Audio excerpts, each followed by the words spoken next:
কাঁধে ব্যাগ, হাতে visit list আর মাথায় একটাই দুশ্চিন্তা, টার্গেট। একজন ওষুধ প্রতিনিধির দিন শুরু হয় এই মানসিক যুদ্ধের মাধ্যমে। এছাড়া হাসপাতাল থেকে ক্লিনিক আর ক্লিনিক থেকে ফার্মেসিতে ছোটাছুটি তো আছেই। নাম পরিচয় গোপন রাখার শর্তে কয়েকজন ওষুধ প্রতিনিধির সঙ্গে কথা হয় সময়ের আলোর। তাদের কণ্ঠে ছিল প্রচণ্ড হতাশা আর চোখে অনিশ্চয়তা।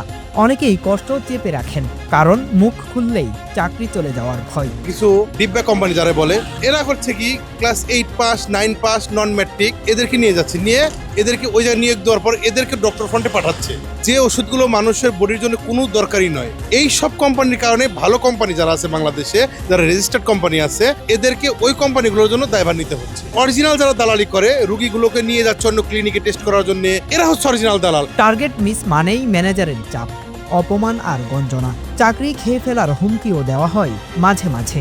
এর মধ্যেই যুক্ত হয় নতুন টার্গেট না হইলে সাফাসাফি থাকে, করতে হবে, রাখছে করার জন্য। অফিসিয়াল ভাষায় সবসময় বলতে হবে, অফিসের বাইরে কিছু বলা যাবে না। ডাক্তার না চাইলে কারোর বাপের ক্ষমতা নাই তার রুমে যাই আমার কথা বলা, তার সাথে কথা বলার সময় নেওয়া কিংবা তারে কিছু দেওয়া, এটা কারোর সাধ্যে কুলাইবে না এবং সে বলতেও সাহস পাইবে না অফার করতে।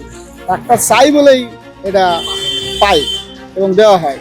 ঝড় বৃষ্টি যাই হোক না কেন, সকাল ৮টার মধ্যেই বাসা থেকে বের হতে হয় ওষুধ প্রতিনিধিদের। মাঝে ২ ঘন্টার বিরতি নিয়ে রাত ৯টা থেকে ১০টা পর্যন্ত চলে কালেকশন। রাত জেগে মেলাতে হয় হিসাব। শারীরিক এই ক্লান্তির সঙ্গে যোগ হয় প্রচণ্ড মানসিক চাপ।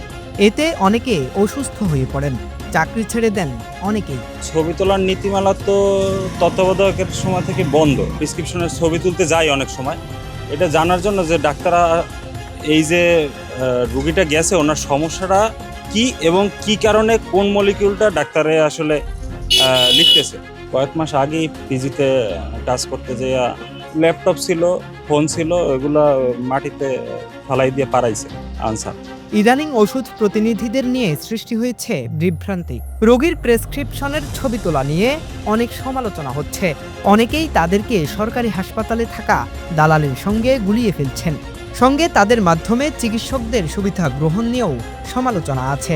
একজন রোগীর যে প্রেসক্রিপশন, এটা তো তার কনফিডেন্সিয়াল একটা বিষয়, তার ব্যক্তিগত গোপনীয়তার বিষয়। এটা পৃথিবীর অন্যান্য দেশে কিন্তু রোগীর চিকিৎসা সংক্রান্ত তথ্য রোগীর চিকিৎসকরাও রোগীর পারমিশন ছাড়া তার ফ্যামিলি মেম্বারকে পর্যন্ত বলে না। ওষুধ যেহেতু আমার কারো না কারোটা লিখতে হবে, সেই ক্ষেত্রে যাদের ওষুধ ভালো তাদের মধ্যে কারোটা না কারোটা লিখব।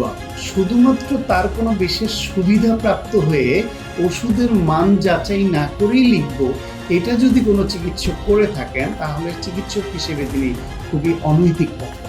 যাদের কঠোর পরিশ্রমে চলে ওষুধের বাজার, সেই প্রতিনিধিদের কষ্টের গল্প খুব কমই পৌঁছায় মানুষের কাছে।